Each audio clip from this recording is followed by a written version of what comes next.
Hello, everyone, and welcome to another episode of the Reckless Paradise podcast. I am your host, Dystro, and welcome to the first or second episode of August here on the Reckless Paradise podcast channel. Tonight's episode is going to be a breakdown episode. And this one is over a highly requested, between me and Marissa, um, highly requested band that we both love in our own ways. We both have this album, um, I should say, I gave it to her. Um, we have the self-titled album of Daughtry, um, from 2006. Now, I will specify this will probably be the only album that we'll probably listen to or do a breakdown on this channel. Because to be honest, I haven't really gone to listen to any of the other albums on this band's discography or anything. Um, so if guys do not know what a breakdown is we take all the songs and we rank them from 1 being the worst, 10 being the best. Take all the scores and divide about however many songs there are, and then we get the final score. Now, I will specify this also that this album might be a little biased because this album is the only album that I have listened to front and back and front, and have enjoyed it many, many times over. And what a time period, 2006. This is Chris Daughtry, just fresh off of American Idol, too. Um, and it was the season 5 finalist Chris Daughtry, and the release was the fastest selling debut rock album in history. It says it's post grunge for the genre, but I don't think it's very post grunge at all. Like if it was post grunge, it would be like like Alice in Chains, Nirvana, sort of stuff like that. Um, there's many singles off of this album. It's Not Over, the first track. Home, What I Want, Over You, Crashed, Feels Like Tonight, and What About Now. Now, the first single was It's Not Over, and it says fellow contestant Ace Young, producer Greg Wattenberg, and Course of Nature frontman Mark Wilkerson are credited as co-writers on this, which is actually kind of cool. In 2007, WWE used There and Back Again as the theme song for Backlash, and Feel Like Tonight for their annual Tribute to the Troops special. So they've been getting some notoriety over the years with this album when it was in that time period. Um, just to clarify, that Backlash '07 pay-per-view, um, which it is the infamous one that I've talked about in the Batista Career Dives episode, with Batista versus Undertaker ending a no contest in a last man standing match. But this is also the infamous Fatal 4-Way with John Cena, Randy Orton, Edge, and Shawn Michaels, and the all-time classic finish of everybody hitting all their finishers, getting all their shit in, and then John Cena pins. I think he pins Randy Orton to win and retain championship. All-time classic finish off of that pay-per-view. But we're not talking about Backlash right now. We're talking about Daughtry. So the main, I guess, premise of this album is, like I said, Chris Daughtry just fresh off of American Idol, and not a lot of people were probably giving him enough gruff or enough um, I guess notoriety, I guess if you want to call it that. But he had a lot of notoriety just coming off of American Idol. Um, so the critical reception had mixed reviews from critics. It says while many reviewers felt that the album was generally pleasing and the first real rock album from American Idol alumni, then others said it was unoriginal and too commercial. Now, I'm gonna not agree with that. It's not too commercial. It's just enough commercial to be just not that sort of thing. Um, it says while Ken Barnes of USA Today conceded that Chris Daughtry has strong pipes and palpable angst, which is true, overall he found the band generic, calling them fuel nickel fuel nickel stained back. What a name! It says, but Paper Magazine found the album a solid, if not spectacular, effort that, at the very least, proves that Chris Daughtry is not just another idol also ran. um, Somebody from the Rolling Stones said that Chris Daughtry gets points for not courting soccer moms, but just because he can howl like a motherfucker doesn't mean he's not a cheese ball. Wow, a lot of mixed critics here. In a mixed review, it says Billboard said the album is music tailor made for ill-conceived radio formatting, music for consumers whose taste has already been well established, but if not pre-programmed. Then added, but Chris Daughtry sure does sing his butt off, which is true. A lot of these different, different scores and all that stuff. I think it's funny that IGN, I would say that gave it a 7.5 out of 10 on their IGN scale. But this is kind of funny. There's a source here, and it gave it four out of 5 stars, and it's just called Jesus Freak Hideout. What a name for a website there.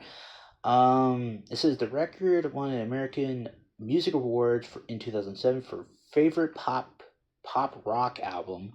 It was nominated for 4 2008 Grammy Awards: Best Rock Album, Best Rock Song for "It's Not Over," Best Pop Performance by a Duo or Group with vocals for "Home," and Best Rock Performance by a Duo or Group with vocals for "It's Not Over." But the album did not win any. um, so this was also competing with a flurry of releases during its opening week with like Jay-Z, The Beatles, Johnny Cash, and others. It proved to be commercially viable. It says the album debuted at number 2 on the U.S. Billboard 200, just behind Jay-Z's Kingdom Come. It approximately sold over 300,000 copies in its first week, which is crazy, which is very, very crazy. Uh, it said, um, Daughtry is the only debut album in the history of SoundScan to have stayed on the top 200 for 575 weeks. Holy shit. It says the record has sold over 5 million units in the US as of December 2015, and it was certified 6 times platinum by the RIAA on September 17, 2019. It spent a total of 148 weeks in the top 40. Wow, that's a long time to be on the upswing there. But we're gonna try to get to the nitty gritty here. So we have 12 songs, but in no particular order. We have, or I should say, in order. We have "It's Not Over," "Used to," "Home," "Over You," "Crashed," "Feels Like Tonight," "What I Want" featuring Slash, which I love that solo. "Breakdown," "Gone," "There and Back Again," "All These Lives," and "What About Now." Um, Also, all good tracks and all that stuff too. apparently there was a lot of different versions for this album. Um, which I mean, that's cool. Um, but we're gonna just stick to the just main album here and just go off what I see in front of me and how I felt about it. So let's just dive right on in. So the first song off of this album is called "It's Not Over." Good opening track to um, start this off, because it is. I mean, it's like you gotta have a big impression going into it, and yeah, it's just it's so good, and plus like some of the music videos for it, it's like just you can put yourself into their shoes, and you can just be just placed into that mindset, um but it begins with a man who's laying in bed has a flashback of himself gathering his personal effects upon release from prison, and then his girlfriend picks him up after his release. They hug and hold, and then after a time they stop at a store. While he's inside, he has a flashback to when she first heard the news of his arrest, and then she was pregnant at the time. um and of course, like there's like lots of intercutting with scenes that are featuring the band playing the song, and then going into like the regular music video and all that stuff. um I think it's also a good first single. um it says, most critics found "It's Not Over" to be catchy and a solid first single.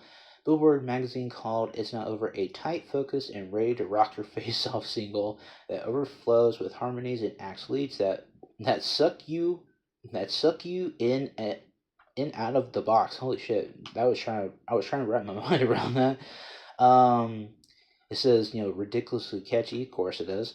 A lot of times lately, I've been hearing a lot of "It's Not Over" on the radio, which is very good that, they're still getting radio play, 20 years later. I mean, I've always been personally biased with this album. I mean, that's no shocker there. So I'm gonna give this song a 10 out of 10.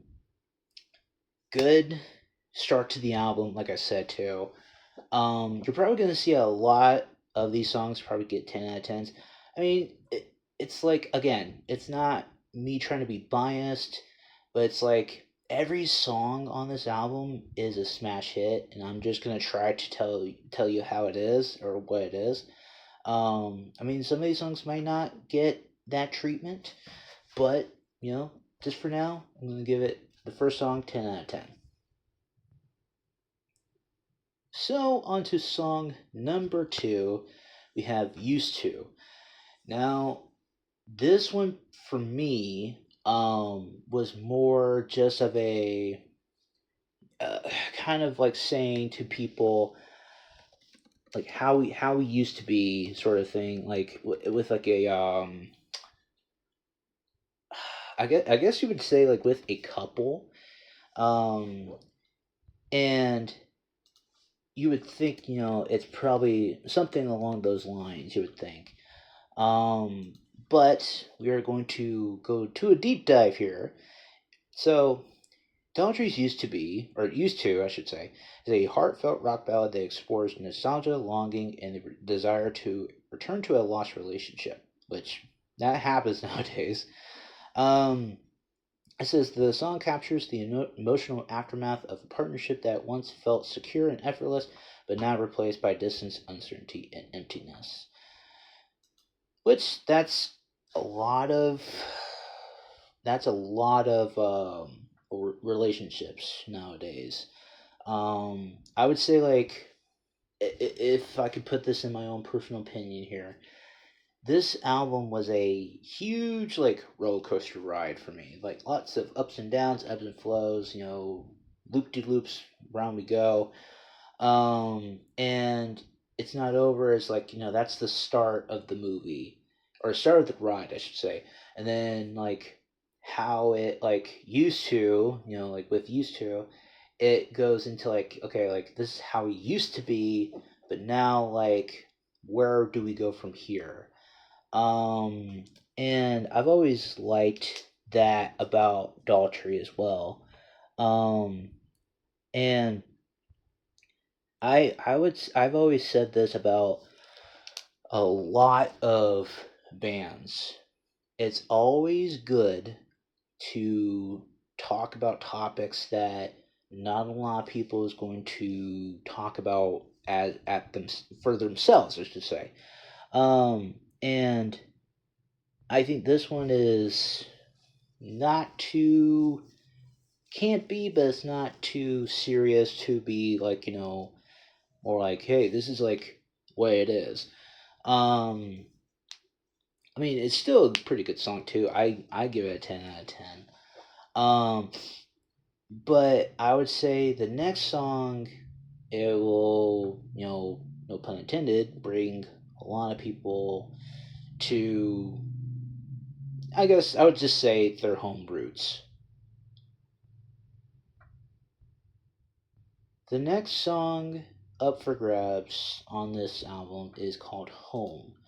Now, the music video of itself, it is like very of the times back then. Talking about um, just talking about like when you're not home all the time, but then when you look at the video of it and all that stuff, it's very talking about like like not a lot of people have the luxury that we do in America.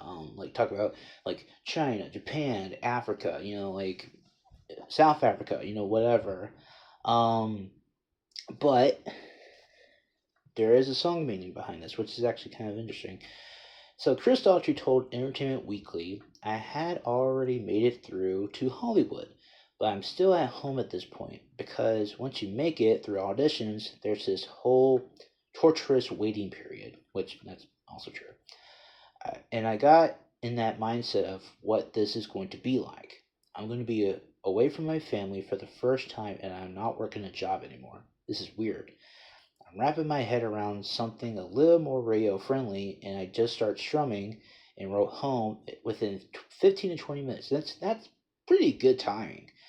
Um, I played it for then RCA Records CEO Clyde Davis. Once I was off the show and I had a meeting with him, and I played it in front of him with my guitar, and he pretty much signed me on the spot. Wow, like that's awesome for him to do that. To kind of just be like, hey, like he's off the show, and just started playing it, and that's how he just got signed. That's actually kind of cool. So the music video for it was filmed in downtown Greensboro, North Carolina, which is Chris Daughtry's hometown. It says the video consistently mostly of the live performance of the song during the band's free concert in Greensboro, which was filmed at night and featuring shining green light effects during the performance. The video also focuses on the several of the estimated 24,000 fans in attendance of the concert. Um, and then it says scenes that of this were are intercut with various experiences that the band has had on tour, showing the band backstage on the tour bus, signing autographs, and just hanging out and having a good time. Um, I mean that's cool in itself too. I mean it does, no pun intended, hit home for me. Because like everybody can relate to that when they leave home for the first time and they're just trying to like make it out here in the world, doing their thing and all that stuff. Um, and it's always good to just go back home, and just have a good time. Um, And it's also bittersweet, you know, like when you go back home, you see all your friends and your family and all that stuff, and just relive the glory days of being home. But yeah, I give this song a 10 out of 10. On to song number 4, we have Over You. Man, okay, this one's gonna be a little bit tougher than I thought. Um, so this is the third mainstream single from their first album. It was announced by Chris Daughtry at Summerfest '07 and was released on July 24th, '07. Over You was written by Chris Daughtry and Brian Howes, who also co-wrote previous single What I Want, which we'll get to in a little bit. It says the song was originally rumored to be the second single, having been voted the fans' choice for a second single on the poll on the band's site, where it continuously received the most views or most votes um, for favorite song of the album. It says for the song meaning here, it says in a radio interview, Chris Daughtry said the song is a breakup song about the difficulties of giving or getting over someone until one day you finally do. The day I thought I'd never get enough, I got over you.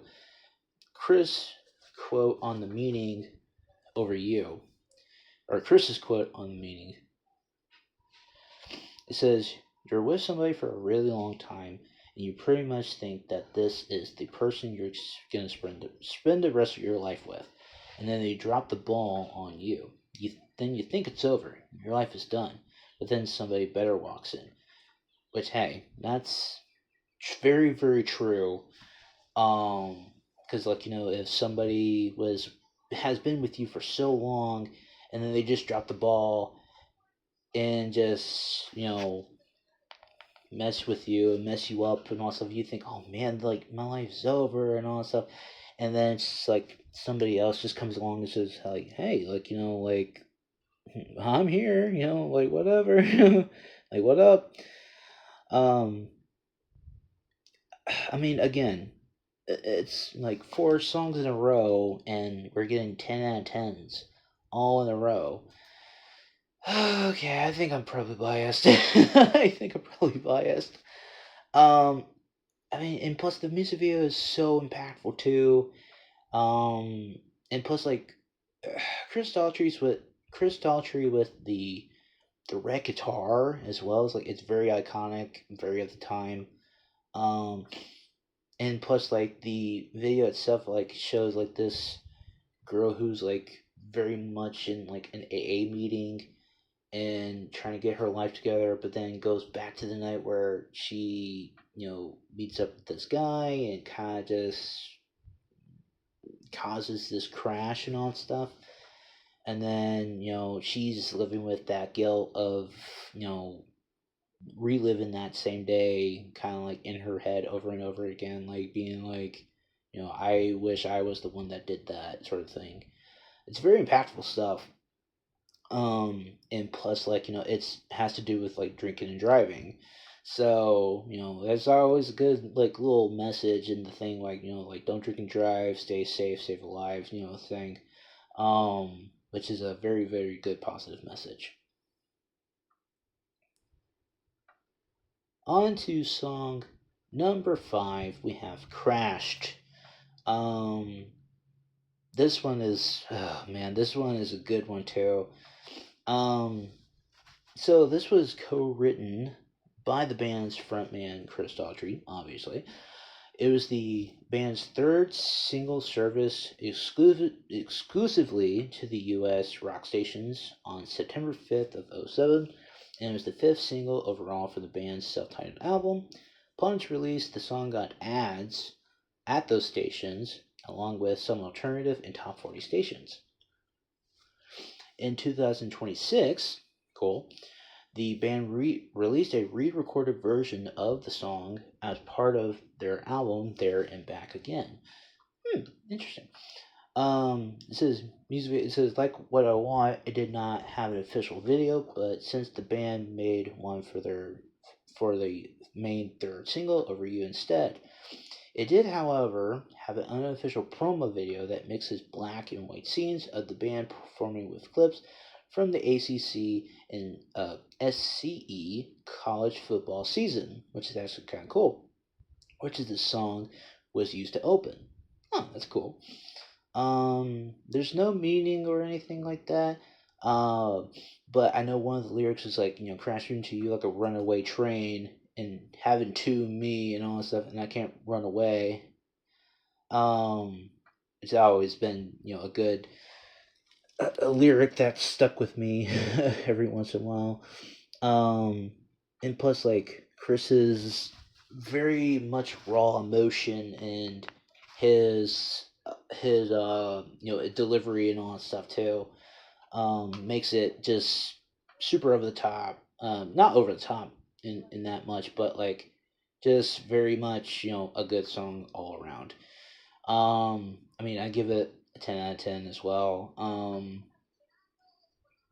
Let's just move on to the next one. I know the next one feels like tonight. I know that is a cover. Um, but I think yeah, I was gonna say, I think, yeah, it is an, I know it's a cover, I think. Um, but, I think it is, but I could be wrong. But anyway, on to song number 6, Feels Like Tonight. It says, shortly after releasing the band's first compilation album, It's Not Over, the hits so far, frontman Chris Daughtry spoke with Entertainment Weekly about his original distaste for the song and eventual acceptance, saying, Max Martin and Dr. Luke had written this song, and it was actually one of 2 songs that I've recorded that I didn't write anything on. I didn't work with those guys. I remember it being very close to the end of the recording making process for the self-titled debut album. I remember getting this song and I was like, no, I'm not cutting it. It's way too pop. And it's so not with the rest of the record. I was really being a bull about it. I remember being told this was the song that they wrote for you had you won the show. And I was like, well, now I definitely don't want to do it. Anyway, I had to appease them and record it, and then I remember hearing it back and going, okay, you were right, this was definitely a good idea. And it became one of our bigger songs. I still don't know what it means. That's crazy. He doesn't know what it means. Um, I thought it was yeah, okay, yeah. So there it is. Um, I know, like, he did the Foreigner cover. It feels like the first time. I know that's on the deluxe edition. Um, but I thought Feels Like Tonight was a cover of something. I thought, but I guess I was wrong. I mean, again, this one is gonna get a 10 out of 10 from me. Um, and plus the music video itself is like very good too. I love the city landscape and the like the color scheme that they have on it too. It's kind of like fading into the night and kind of fading into, like, I would say not dusk, but just very going into the afternoon, going into the night and stuff too. Um, okay, another 10 out of 10. Let's just keep going, huh? On to song number 7, What I Want, featuring Slash. Um, I know this song personally because of the album, obviously, but I know this song because of Guitar Hero when I used to play it on the DS. Remember those days when people had DSs? I do too. So, this was, by Daughtry, obviously.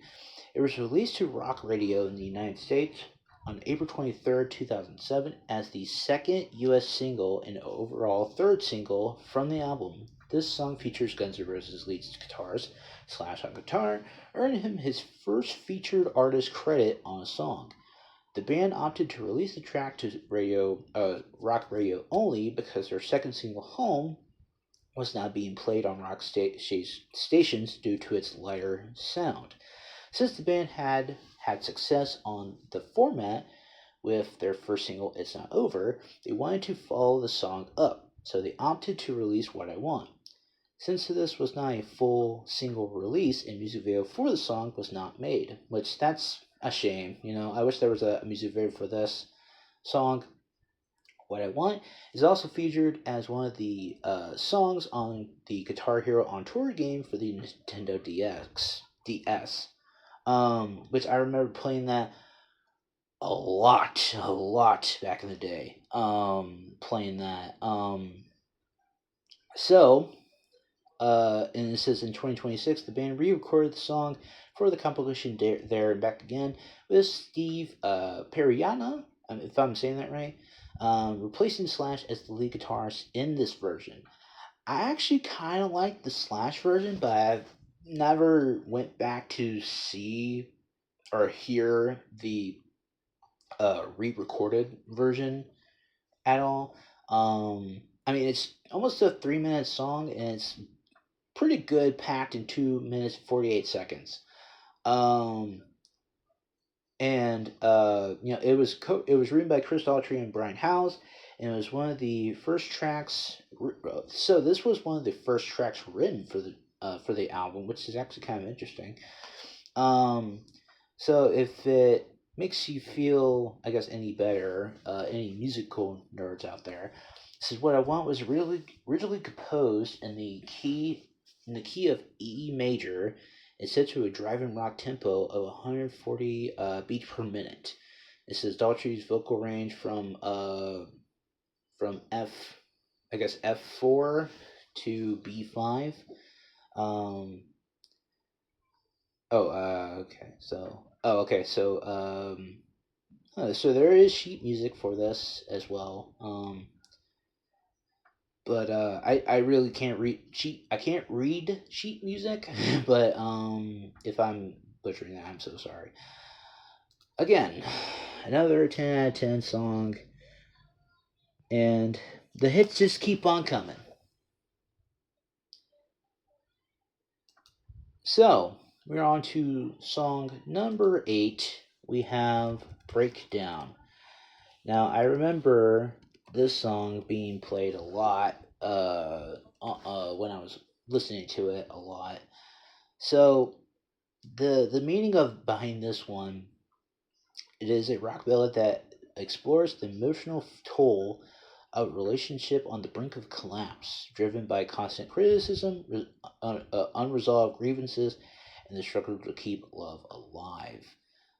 This is the song portrays a narrator who is exhausted by relentless accusations from their partner. It says the book mentioned in the opening is in the opening line is a metaphor for the partner's repeated reminders of past mistakes, which the narrator feels are weaponized against them. The lines "conviction" and "your lies" reflect the weight of unresolved conflicts that still linger in the relationship and crowding the space between them. Oh boy, we can. Now I would say that's more so like almost like a toxic relationship that he's talking about here.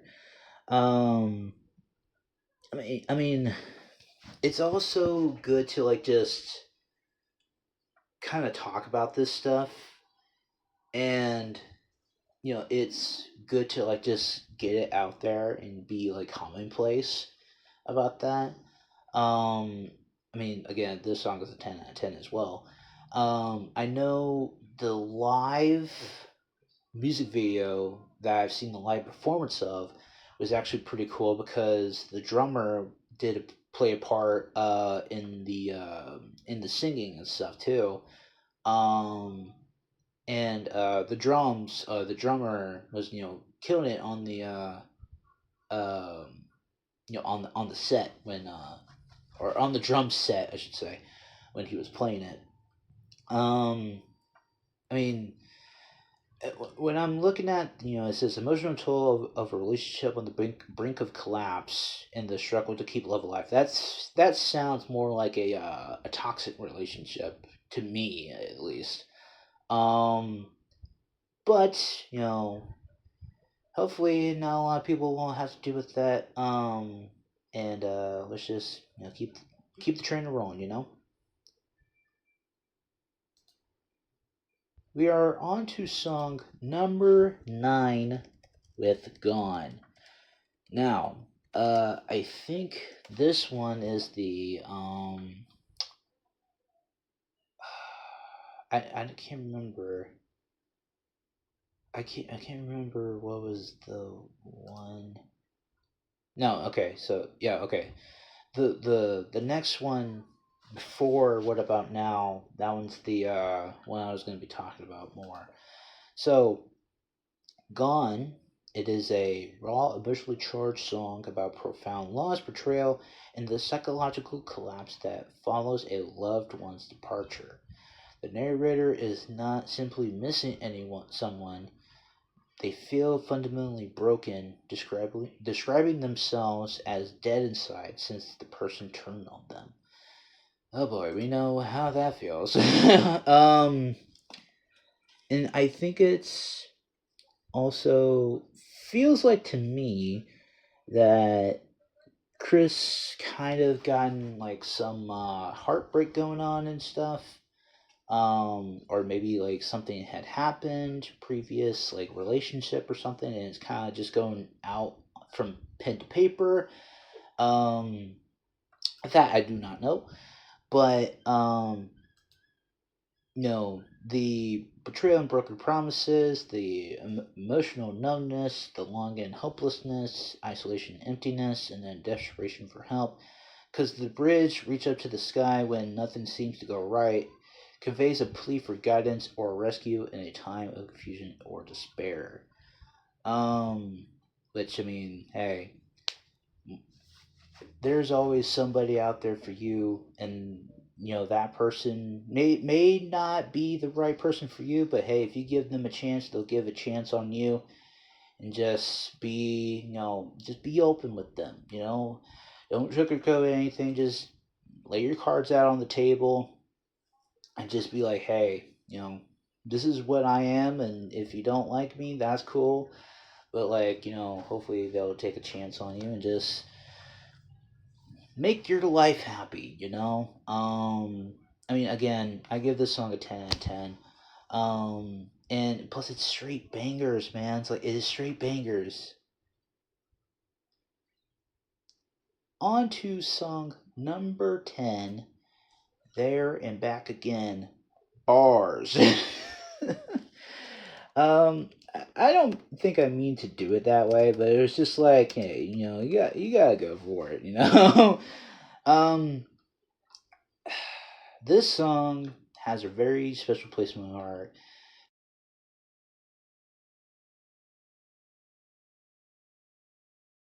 It is a rock album. Sorry about that. It is a rock album that has a very special place in my heart because it is a rock album that blends empowerment and self discovery and resilience. And at its core, it's a call to break free from cycles of self doubt, external validation, and repetitive patterns. And it says, also embrace your authentic voice. Amen, brother. As amen to the top T there. Um, and also, it was co-written by Brent Smith of Shinedown, which is actually kind of cool. Um, I will say this before I go any further: if you didn't hear me for a solid, I don't know, maybe a few seconds or so, there was a potential spam call that was on my phone, and I didn't realize it obviously at that first moment, so then I had to click decline. I am super sorry about that. Um, it's also talking about like self discovery and resilience. Back to the song, obviously.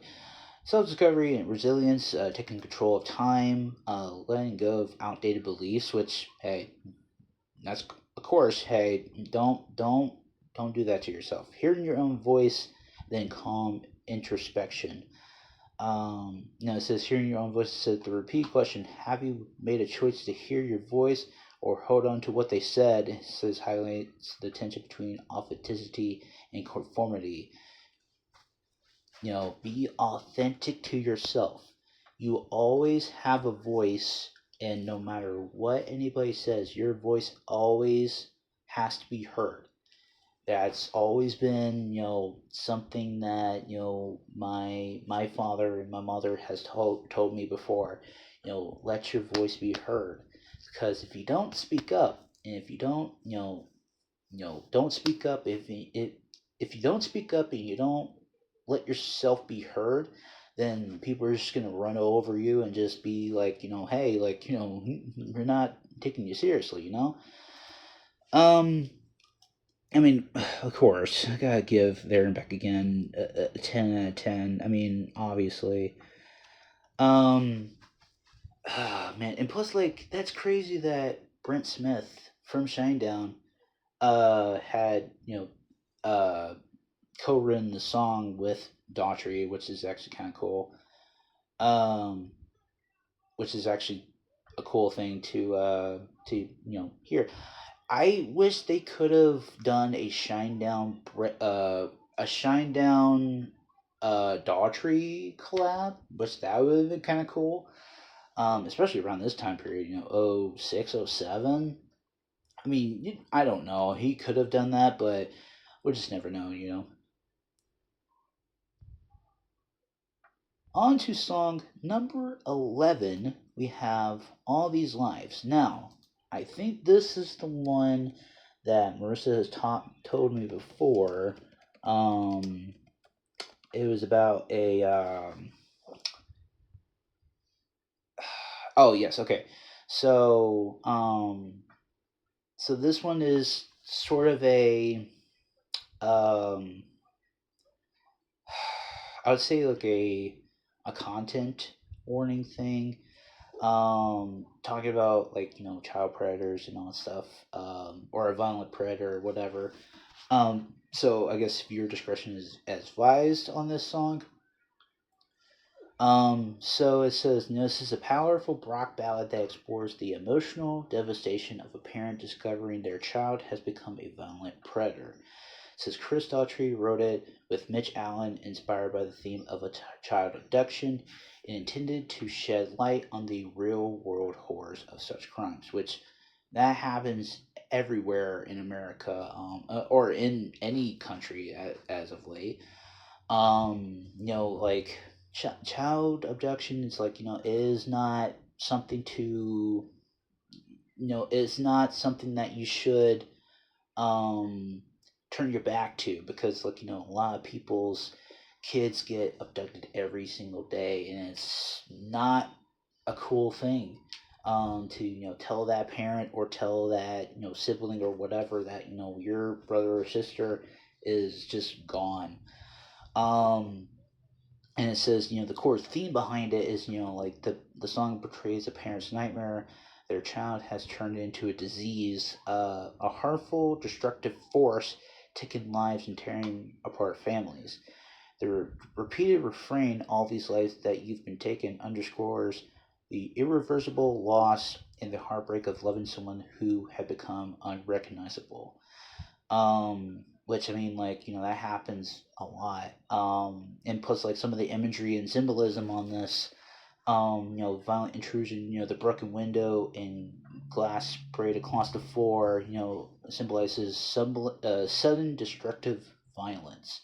Missing persons, the posters of missing faces and months without answers highlight the ongoing danger and the helplessness of victims' families. The violation of home. It says, broken homes from separation and violation reflect the emotional and physical destruction caused by the predator's actions. Um, Fear and determination, it says, despite knowing that the threat exists outside, the protagonist refuses to let the predator take my world from me, showing resilience and a refusal to surrender. Um, it kind of reminds me in a way that could be like a catalyst to when um Shinedown did a song of the similar vein with Sound of Madness, and wrote the book on pain, and all that stuff, and it had a guy, being like a good hero with trying to find missing kids and trying to find missing children and all that stuff. It's always good to like have that, um, I guess, like metaphorical Batman in society, because a lot of people, they just turn a blind eye, whatever it is. But it says the lyrics convey, grief and guilt, desperation, hope amid despair, and then resilience. But the overall message is all these lives is a personal tragedy and a social commentary. It's about the irreversible loss of innocence, the emotional toll of living under constant threat, and the determination to protect what remains. It serves as a reminder of the importance of the safety, the fragility of family bonds, and the need to shine a light on the darkest acts in society. Oh boy, that took a dark turn like very very quickly. Um, but it's also good to just shine a light on that. I mean, this one also it is a 10 out of 10. I mean, just off that alone. Um, and I mean, like I've said at the top of the song, do not turn a blind eye to this stuff because there's that one person that could be your family member or your brother or sister, whatever it is, like they just could just be out and about and all stuff, and they could just be taken away with like that, um so just try to keep a good eye out there, and just stay safe out there. So on to the final track of this album. We're talking about What About Now. Now, I will clarify this.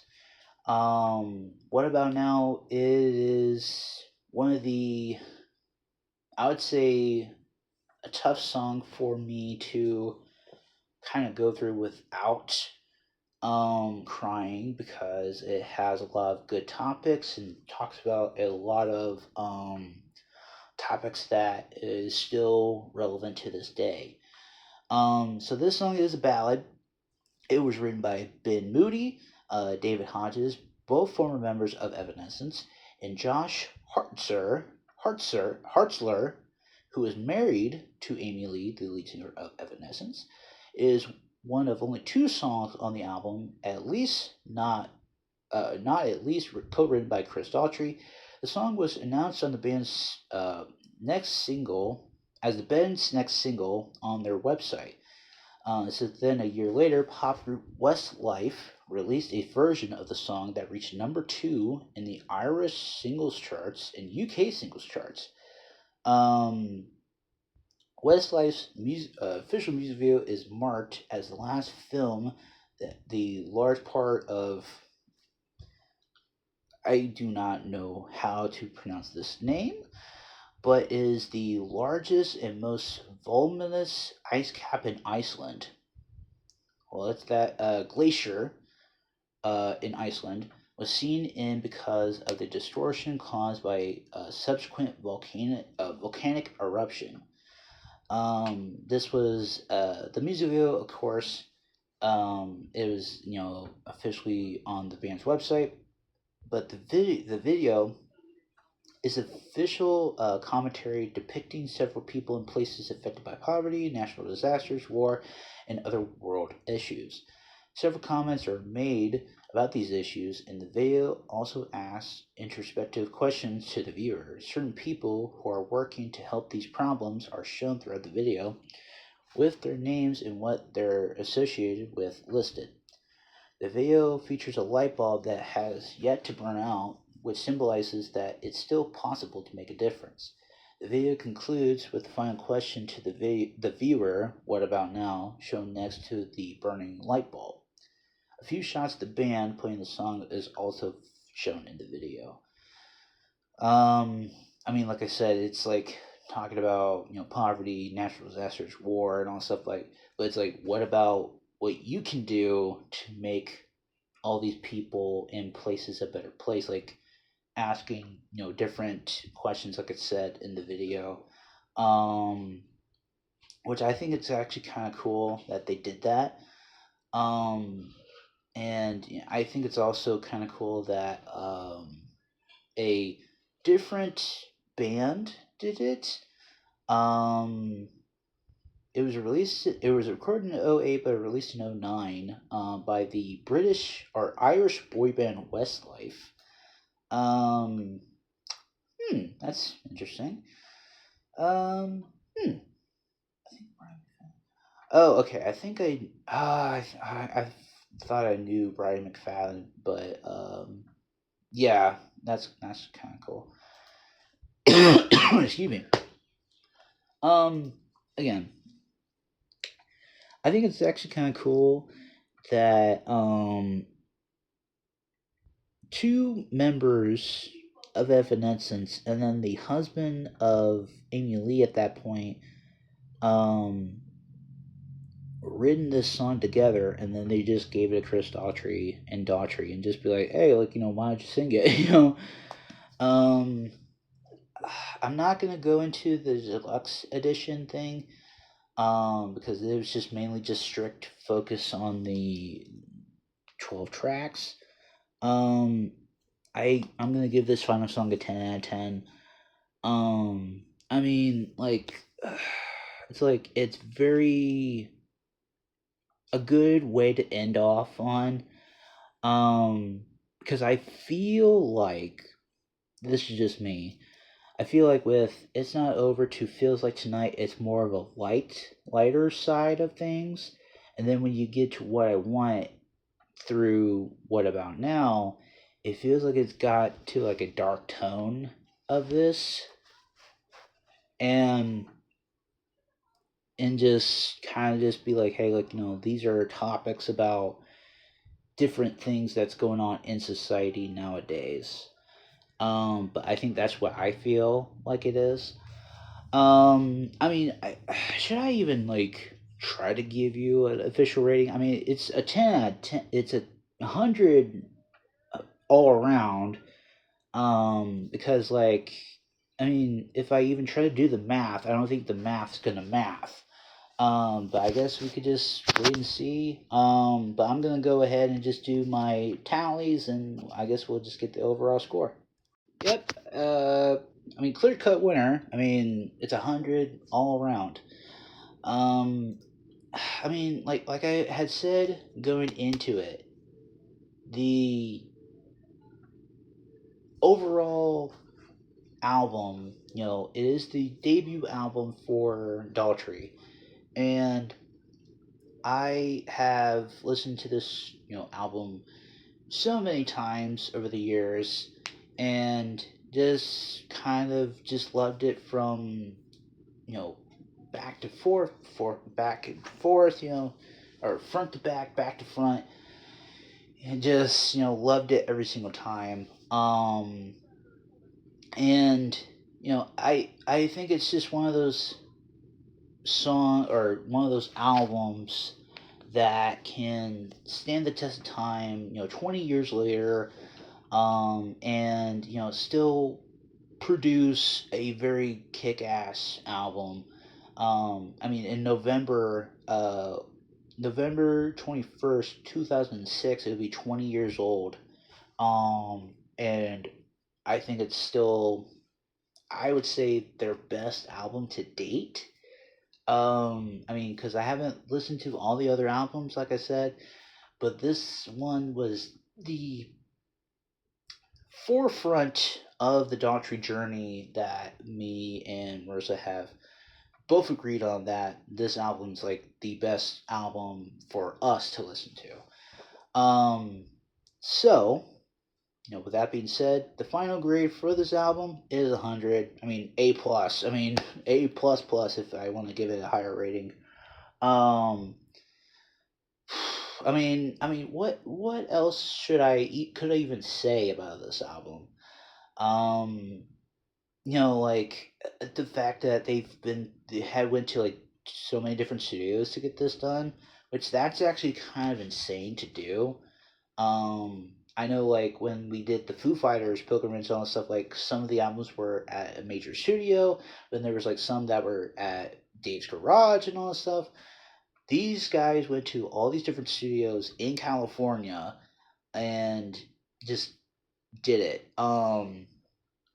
It is 43 minutes and 26 seconds, which that's pretty average for an album nowadays. Um, yeah, not really much else to say on that. So I'm gonna end the episode here. This was actually a cool, like, looking back at this album. And plus, like, it is like the only album that I have listened to and Marissa has listened to, from start to finish.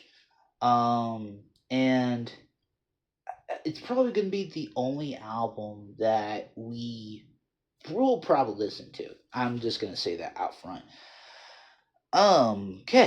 Okay. So, if you made it to the very end of this video, we do really appreciate it, and please follow us on all social media in the links in the description below, which will take you to a Linktree page, which will take you to our Instagram pages, Twitter pages, the podcast Reddit pages on there, my gaming YouTube channel is on there.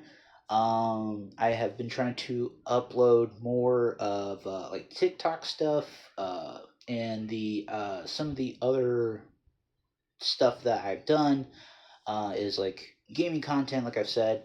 But lately, I've been trying to dip my toe into some more TikTok stuff and uploading some streamer reactions to Freddy Fazbear running towards them like Usain Bolt, like bat out of hell. Um, but I will say, tonight's song of the night, it is going to be Over You. And the music video, it hits home for, well, no pun intended, but hits home for a lot of reasons. And the music video is actually very, very top notch. But yeah, Over You by Daughtry, that is the song of the night. And I will say that is the end of this episode. Have a good one, everyone. Stay safe out there. Love you. Bye. Peace.